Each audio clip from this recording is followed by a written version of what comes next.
पड़ा हुआ है शहर जब लहू लुहान आपका, पड़ा हुआ है शहर जब लहू लुहान आपका, खुशी से झूमिए बच गया मकान आपका।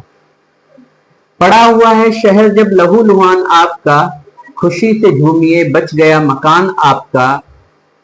दिखा रहा हूं जिंदगी के और दुख भी देखिए, दिखा रहा हूं जिंदगी के और दुख भी देखिए, हटा रहा हूं इश्क की तरफ से ध्यान आपका।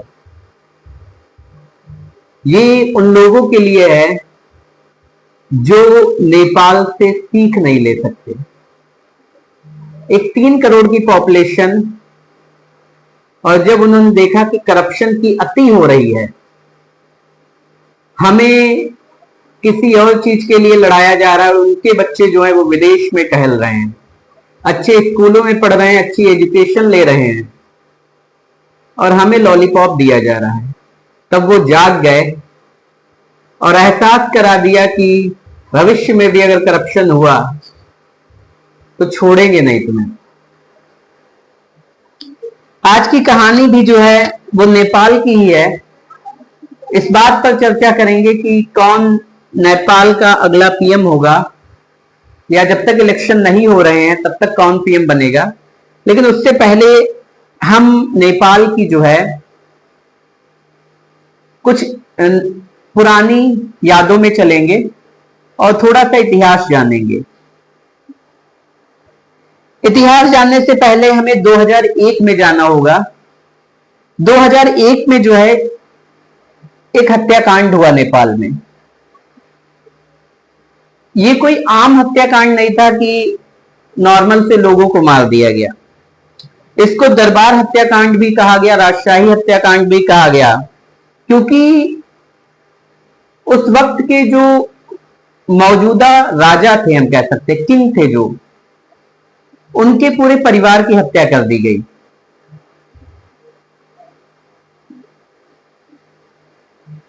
उस वक्त राजा थे राजा वीरेंद्र वीर विक्रम शाह। इनकी जान चली जाती है। उनकी रानी ऐश्वर्या, इनकी मौत हो जाती है।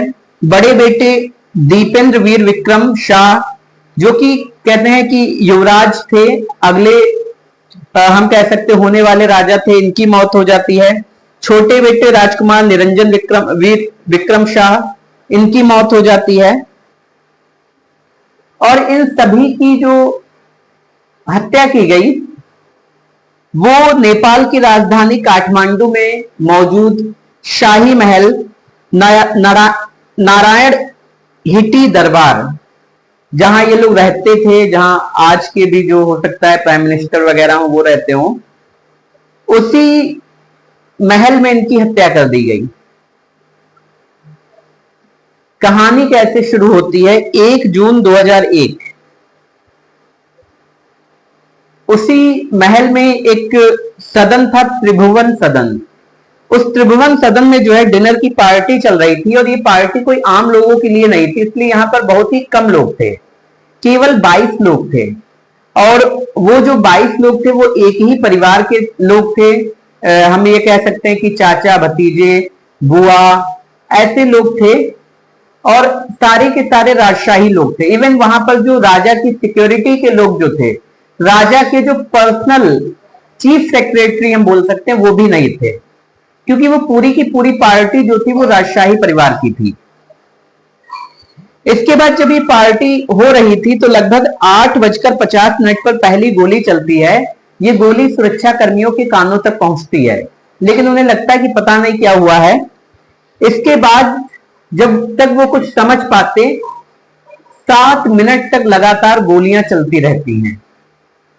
और उन 7 मिनट में जब तक गोलियां चलती रहती हैं, सुरक्षा कर्मियों के कुछ समझ में आता, तभी एक नॉर्मल पिस्टल से जो है 2 गोलियां चलने की आवाज आती है, और उसके बाद सन्नाटा छा जाता है, कोई गोली नहीं दिखाई देती।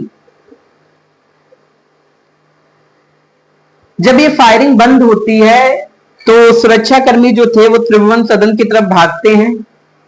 अब बाहर गोलियों की आवाज जरूर नहीं आ रही थी, लेकिन चीखे, शोर सुनाई देने लगा था कुछ देर बाद। जब सुरक्षाकर्मी त्रिभुवन सदन में पहुंचते हैं उनके होश उड़ जाते हैं। डिनर जहां हो रहा था, जहां अभी तक सब खुशी से नाच गा रहे थे, वहां पर लगभग 11 लाशें पड़ी हुई थी। अभी फिलहाल वो लाश नहीं हुई थी, लेकिन पूरा सदन जो है वो खून से लथपथ था। और वो जो 11 लोग जमीन पर पड़े हुए थे, उनमें से एक थे राजा वीरेंद्र वीरेंद्र वीर विक्रम शाह। ये वही राजा थे जो उस वक्त मौजूदा नेपाल के राजा थे। इसके बाद जो है सुरक्षाकर्मी गार्डन की तरफ देखते हैं तो वहां भी 3 लोग जो थे वो घायल थे। उन 3 लोगों में जो है रानी ऐश्वर्या थी, युवराज दीपेंद्र थे और राजकुमार निरंजन थे। मतलब महाराजा की वाइफ, उनका बड़ा बेटा, उनका छोटा बेटा, दोनों घायल अवस्था में पड़े हुए थे।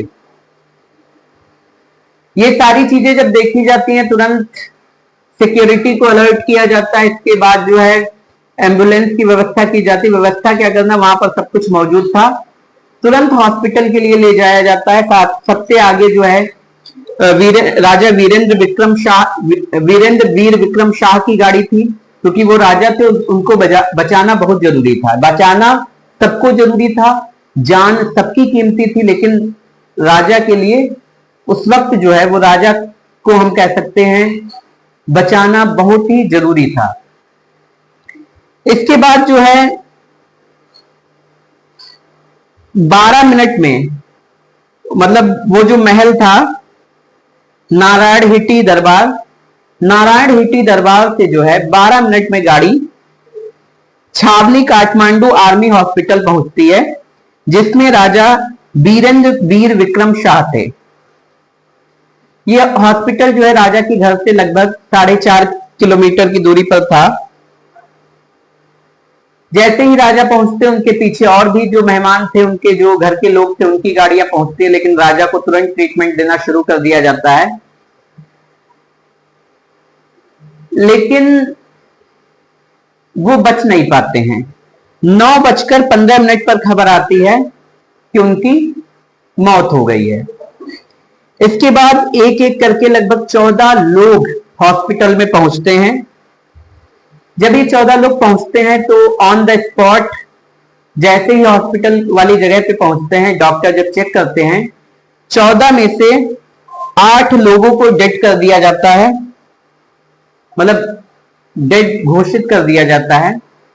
इनमें से एक थी रानी ऐश्वर्या, राजा की वाइफ, युवराज दीपेंद्र की माता जी।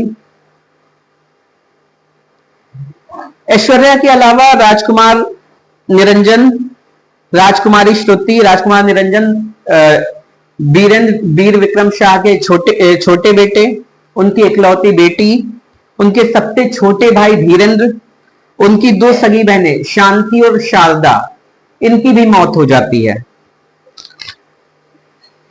इसके अलावा कुमार खड़का शारदा के पति थे, और चचेरी बहन राजकुमारी जयंती, इतने लोग जो थे इनकी मौत हो जाती है।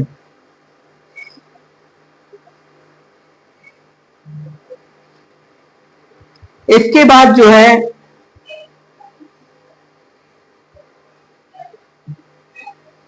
शाम तक, क्या कहते हैं कि लगभग शाम तक जो है खबर नहीं दी जाती है जनता को, कि जनता में आक्रोश ना हो जाए कि कैसे हुआ, कब हुआ, क्यों हुआ। उसके बाद जो है अगले दिन ये खबर दी जाती है कि राजा नहीं रहे, उनका देहांत हो गया। और इवन ये कहा जाता है कि बाय मिस्टेक ऑटोमेटिक गन चलने से जो है उनकी मौत हो गई। उस वक्त जो प्रधानमंत्री गिरिजा प्रसाद कोइराला थे, उन्होंने भी यहां तक ये कहा कि ये एक एक्सीडेंट है। बागमती नदी के किनारे जो है इनका अंतिम संस्कार किया गया। और इसके बाद जो है राजा के परिवार के जो लगभग लोग थे वो मर चुके थे। राजा के एक भाई थे राजकुमार ज्ञानेंद्र वीर विक्रम शाह। ये उस वक्त जो है वहां मौजूद नहीं थे, कहीं बाहर गए हुए थे। इनका बेटा भी वहां नहीं था जिसका नाम था युवराज पारस वीर विक्रम शाह। सो राजकुमार ज्ञानेंद्र वीर विक्रम शाह और युवराज पारस वीर विक्रम शाह जो है ये मौजूद नहीं थे। ये भी राजा के सगे भाई थे। ये अब ये कहा जाता है कि इनको जो है राजा घोषित किया जाए, कर भी दिया जाता है कुछ समय बाद, लेकिन धीरे धीरे जनता में आक्रोश आ जाता है क्योंकि इनकी कुछ ऐसे कर्मकांड थे जो जनता तक पहुंचे थे और जनता इनको एक्सेप्ट नहीं कर पा रही थी। इवन यहां तक इन पर कुछ गंभीर आरोप भी थे। ये सारी चीजें जब हो रही थी उसके बाद जब जनता ने ज्यादा विद्रोह किया तो दो लोगों की जांच कमेटी बनाई गई। इसमें एक थे केशव प्रसाद उपाध्याय। केशव प्रसाद उपाध्याय जो थे ये सुप्रीम कोर्ट के चीफ जस्टिस थे और तारानाथ रणभट ये नेपाल संसद के स्पीकर थे। ये लोग जांच करते हैं। इसके अलावा स्कॉटलैंड यार्ड एक जानी मानी पुलिस डिपार्टमेंट की एजेंसी है, इसने भी इसमें जांच की। ये सारी जांचें तो चल रही थी लेकिन जनता में आक्रोश इस बात का था कि राजकुमार ज्ञानेंद्र वीर विक्रम शाह जो है वो राजा ना बने। और उन्हें पता था कि अगर ज्ञानेंद्र वीर विक्रम शाह राजा बनते हैं तो आने वाले समय में जो युवराज होंगे वो पारस वीर विक्रम शाह होंगे। और पारस वीर विक्रम शाह को तो बिल्कुल भी जनता जो है राजा के तौर पर नहीं देखना चाहती थी। उसके पीछे कारण था कि पारस वीर विक्रम शाह जो थे एक बार इन्होंने नाइट क्लब में जो है एक बाउंसर पर गोली चला दी थी। एक बार शराब पीकर जो है एक डांसर लेडी डांसर पर जो है गाड़ी चढ़ा दी थी। तो इनके कई ऐसे किस्से थे और उसके बाद जो कभी पुलिस ने इनसे पूछताछ नहीं की, कभी कोई इनके खिलाफ इंक्वायरी नहीं हुई। बहुत सी चीजें ऐसी हुई। अब इधर तो जनता में आक्रोश इस बात का था कि ये लोग ये सारी चीजें ना करें। उधर एक हफ्ते के भीतर जो है छानबीन हो जाती है, लगभग 100 लोगों से पूछताछ होती है। छानबीन में बड़ा अजीब सा केस निकल के आता है और वो केस ये था कि राजा के जो बड़े बेटे थे युवराज दीपेंद्र वीर विक्रम शाह, उन्होंने पूरे परिवार की हत्या की है। अब जनता ये बात कैसे मान ले? लगभग 100 लोगों से पूछताछ की गई और यही बात निकल के सामने आ रही थी। जब और थोड़ी चीजों पे जांच की गई तब ये पता चला कि ये जो डिनर पार्टी हुई थी ये कोई पहली बार नहीं हुई थी। इवन इनके यहाँ पे महीने में 2 बार जो है एक परंपरा थी। उस परंपरा के अकॉर्डिंग जो है महीने में 2 बार जब आखिरी पहला शुक्रवार होता था और आखिरी शुक्रवार जो महीने का होता था उसमें जो है ये डिनर पार्टी होती थी। और वो डिनर पार्टी जो है वो केवल और केवल राजा के द्वारा नहीं ऑर्गेनाइज की जाती थी। कभी वो रानी देती थी डिनर पार्टी, कभी राजा के और घर वाले, जैसे हम कह सकते हैं उनकी बहन थी शारदा, इसके अलावा उनकी बहन शांति थी, उनके बेटे जो दीपेंद्र वीर विक्रम शाह थे ये भी कई बार पार्टी देते थे। तो उस दिन जिस दिन ये गोलियां चली उस दिन पार्टी का जो ऑर्गेनाइजेशन था वो सारा का सारा दीपेंद्र वीर विक्रम शाह के पास ही था। इसके बाद होता क्या है,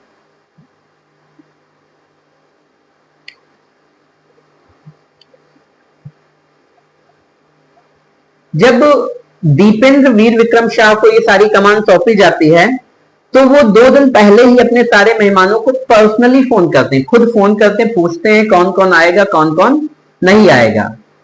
इसके बाद पूरी व्यवस्था करवाते हैं। कहते हैं कि जिस दिन पार्टी थी उस दिन जो है 6:45 पर जो है युवराज दीपेंद्र जो है त्रिभुवन सदन जो है पहुंच जाते हैं और गोल्फ खेलना शुरू करते हैं। वो अपना खेल रहे थे, सॉरी बिलियर्ड्स खेल रहे थे वो।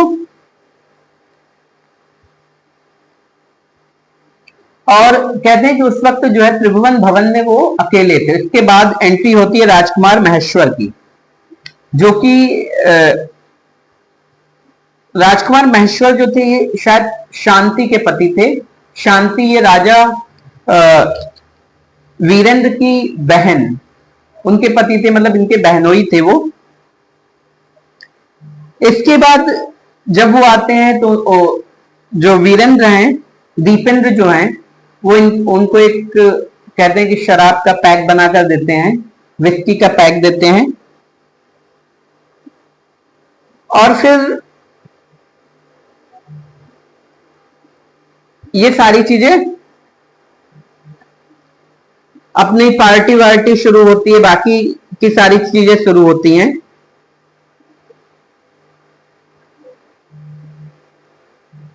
लेकिन जब सभी पार्टी कर रहे थे उसी दौरान ऐसा क्या हुआ, कहते हैं कि जब सब लोग पार्टी कर रहे थे तो जो दीपेंद्र विक्रम शाह थे, दीपेंद्र वीर विक्रम शाह, जो कि वीरेंद्र वीर विक्रम शाह के बेटे, बड़े बेटे, वो काफी शराब पीते हैं। इवन कुछ गांजा और समथिंग एल्स उसका भी ये यूज करते हैं, और ये काफी जो है अपना आपा खो देते हैं। उसके बाद ये उसी त्रिभुवन सदन में जो है लड़खड़ाने लगते हैं, इधर उधर गिरते हैं।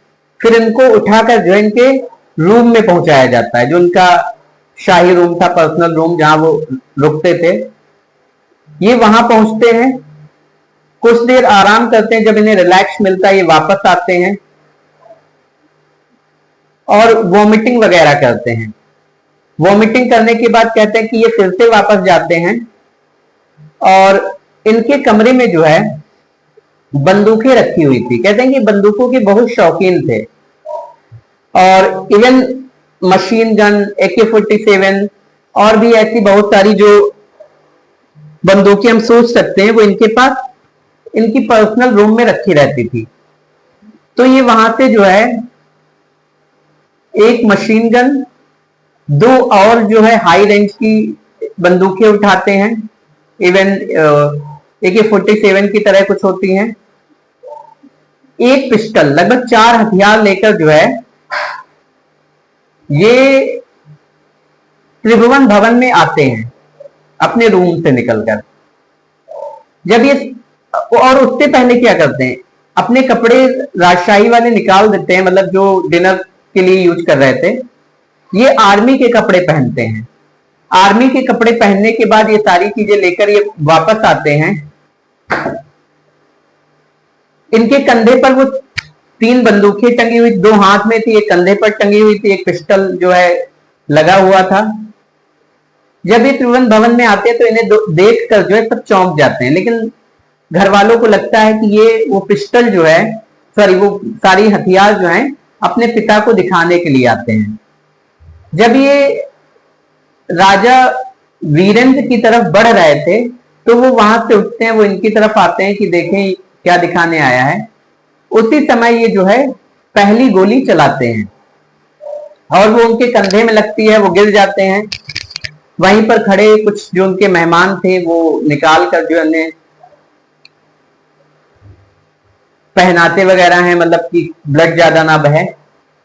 फिर ये वापस वहां से कमरे में जाते हैं, और इस बार फिर आते हैं। इस बार जब ये बढ़ रहे होते हैं तो राजा वीरेंद्र के जो सबसे छोटे भाई थे धीरेंद्र, वो इनकी तरफ बढ़ते हैं और कहते हैं कि ये हमें दो। जब वो इनकी तरफ बढ़ रहे होते हैं, इन्हें डांट रहे होते हैं, तब ये उन पर जो है अपनी बंदूकों का ट्रिगर दबाते हैं और कई गोलियां उनको मारते हैं। अब अभी तक कोई कुछ समझ पाता, ये अपने पिता की तरफ बढ़ते हैं, राजा वीरेंद्र वीर विक्रम शाह की तरफ, और उनको फिर से कई गोली मारते हैं। लोग कुछ समझ पाती है, पूरे त्रिभुवन भवन में घूम घूम कर गोलियां चलाते हैं, और जो भी इनके सामने आ रहा था ये उसको गोली मारते जा रहे थे। इसके बाद जो है ये गार्डन में पहुंचते हैं। जब ये गार्डन में पहुंचते हैं तो वहां पर इनकी मां रानी ऐश्वर्या थी, वो इन्हें रोकने की कोशिश करती हैं, तो ये उन पर बंदूक तानते हैं, लेकिन बीच में जो है इनके छोटे भाई राजकुमार निरंजन आ जाते हैं। ये राजकुमार निरंजन पर भी गोली चला देते हैं। इसके बाद ये अपनी माँ ऐश्वर्या पर गोली चलाते हैं और दोनों वहीं गिर जाते हैं। फिर कहते हैं ये आगे बढ़ते हैं और बड़ी तेजी से चिल्लाते हैं, पिस्टल निकालते हैं और ये कहा जाता है कि खुद को गोली मार लेते हैं, ऐसा कहा जाता है। खैर उस दिन क्या हुआ, जो घर वालों ने देखा, क्या वो सच था या नहीं था। दीपेंद्र शाह की शक्ल में कोई और था, कौन था, क्या था, कैसे था, अभी कुछ भी पता नहीं है। कई बार तो ये कहा गया कि ये सीआईए का काम था।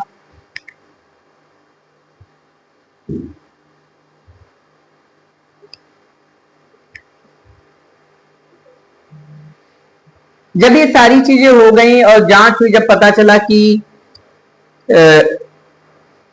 दीपेंद्र विक्रम शाह ने, मतलब राजा के बड़े बेटे ने ही गोली चलाई है, उसने इस पूरे परिवार की हत्या की है, तो वहां पर मोटिव ढूंढा गया कि मोटिव क्या हो सकता है। पहला तो मोटिव ये था कि जब 1995 में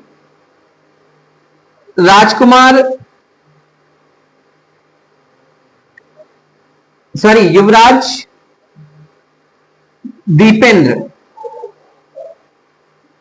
जब ये इंग्लैंड गए, तो इंग्लैंड में ही इनकी मुलाकात जो है देवयानी राणा से हुई। देवयानी राणा इंडिया की एक खूबसूरत सी लड़की, उससे जब इनकी मुलाकात होती है, दोस्ती होती है, धीरे धीरे प्यार में बदल जाता है। और उसके बाद जो है ये जब नेपाल वापस आते हैं, देवयानी राणा इंडिया चली आती हैं, ये अपने घर पर बताते हैं कि मुझे जो है शादी करनी है। देवयानी राणा के बारे में जांच पड़ताल की जाती है, तब ये पता चलता है कि वो देवयानी राणा जो है वो कोई नॉर्मल सी लड़की नहीं है, बल्कि भारत के जो ग्वालियर राजघराना है उससे ताल्लुक रखती है। वो भी एक राजकुमारी थी अपने टाइम की। जब ये बात इनकी दादी को पता चलती है, तो वो साफ तौर पर इनकार कर देती है इस शादी से। इसके पीछे कारण ये था कि 14 सितंबर 1846 में जंग बहादुर राणा जो हैं वो नेपाल साम्राज्य में जो है एक मामूली से काजी हुआ करते थे। लेकिन 14 सितंबर 1886 को लगभग 40 लोगों की हत्या उन्होंने कर दी अपने भाई की मदद से। और उसके बाद जो नेपाल नरेश थे उस वक्त, उनको हाउस अरेस्ट किया और उनको हाउस अरेस्ट करने के बाद जो है नेपाल का खुद को परमानेंट प्रधानमंत्री घोषित कर दिया। अब नेपाल पर जो है धीरे धीरे राणा वंश का शासन चलने लगा। लगभग 104 सालों तक ये चला। कहने को तो वहां पर जो शाह थे, मतलब जो जिस परिवार की 2001 में हत्या की गई, उनके वंशज का शासन था, लेकिन सारा जो कंट्रोल था वो जंग बहादुर राणा के हाथ में था। इसके बाद जो है 1951 में राजा त्रिभुवन वीर विक्रम शाह ने दोबारा सत्ता हासिल की और उसके बाद जो राणा वंश था उसका वर्चस्व खत्म हो गया धीरे धीरे। और देवयानी राणा जो थी वो उसी वंश से थी। और इसी वजह से जो है नेपाल के जो राजा थे, उनकी जो मां थी, मतलब इनकी दादी दीपेंद्र वीर विक्रम शाह की जो दादी थी, वो चाहती थी कि ऐसे एक राजघराने से हमारी शादी ना हो, या ऐसे एक राजघराने की बेटी हमारे घर में बहू बन के ना आए। इस बात से जो है दीपेंद्र वीर विक्रम शाह जो है काफी परेशान थे। उनका जो रिलेशनशिप था वो काफी परवान चढ़ चुका था। कहते हैं जिस दिन ये सारा खेल हुआ, उस दिन आखिरी कॉल जो था वो देवयानी राणा को ही गया था। उसके बाद जांच पड़ताल होती, कहते हैं कि देवयानी राणा से भी पूछताछ होनी थी, लेकिन देवयानी राणा को रात में ही ये खबर मिल जाती है, वो नेपाल छोड़ देती है और इंडिया चली आती है। इसके बाद उनसे कोई पूछताछ नहीं होती है।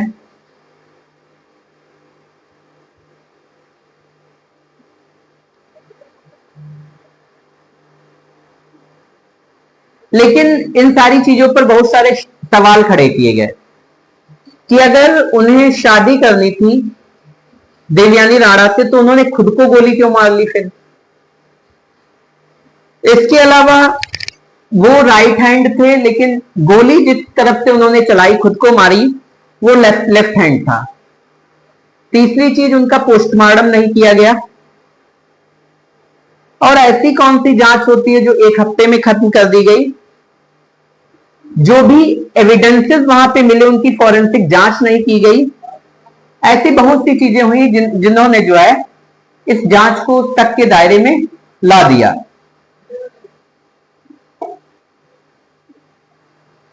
इसके अलावा एक कहानी यह भी बताई जाती है कि 1990 में जो है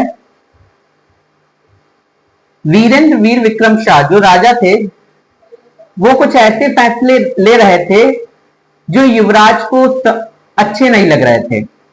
जैसे उन्होंने जो है घोषणा की कि अब राजशाही जो है वो वहां पे संविधान दिया गया था 2001 तक, और बहुत सारी ताकत जो थी, बहुत सारी पावर जो थी वो जनता के हाथों में पहुंच गई थी, जो कि दीपेंद्र वीर विक्रम शाह को बिल्कुल भी पसंद नहीं थी। वो इस बात के लिए अपने पिता के खिलाफ थे कि ऐसा नहीं होना चाहिए। लेकिन कहते हैं कि वीरेंद्र वीर विक्रम शाह जो थे वो बहुत ही शांति प्रिय थे, वो बहुत ही सोशलिस्ट राजा थे, हम कह सकते। वो चाहते थे कि जनता का भला हो। धीरे धीरे माओवाद भी बढ़ने लगा और माओवाद को खत्म करने के लिए जो है दबाव ये बनाया जा रहा था कि सेना को भेजकर जो है उनको खत्म कर दिया जाए। लेकिन वीरेंद्र वीर विक्रम शाह का मानना यह था कि अपने लोगों पर जो है कभी भी सेना का प्रयोग नहीं होना चाहिए। लेकिन उधर दूसरी तरफ अगर देखें तो दीपेंद्र वीर विक्रम शाह का मानना यह था कि माओवाद को अगर खत्म करना है तो सेना का सहारा लेना पड़ेगा। एक और भी कहा जाता है कि ये फालतू की बात है या जो भी है, एक बार जो पहले राजा थे पृथ्वी नारायण शाह, जो इस वंश के पहले राजा थे, वो एक बार, ये फालतू की बात है, मैं फिर कह रहा हूं कि श्राप, ये दुनियादारी, इन सारी चीजों पे हम तो बिल्कुल बिलीव नहीं करते और आपको भी कहीं ना कहीं नहीं करना चाहिए। तो पृथ्वी नारायण शाह जो थे एक बार जंगल में शिकार कर रहे थे या टहल रहे थे, तो उनको एक साधु मिलता है। साधु को वो दही देते हैं खाने के लिए, वो दही खाता है साधु, उसके बाद वो इन्हें वापस देता है, कहता है आप भी खा लीजिए। ये नहीं खाते, वो दही जो है वो जमीन में गिर जाता है राजा के पैरों पर। उसके बाद जो है वो साधु ने श्राप दे देता है कि तुम्हारी जो है 10वीं पीढ़ी के बाद तुम्हारा कोई वंश राजगद्दी पर नहीं बैठेगा। तो ये तो फालतू की बात है। किसी किसी का तो तीन पीढ़ी नहीं, कुछ तो 7 पीढ़ियां भिकमंगी ही रहती हैं। तो ये I personally do not believe on such kind of things.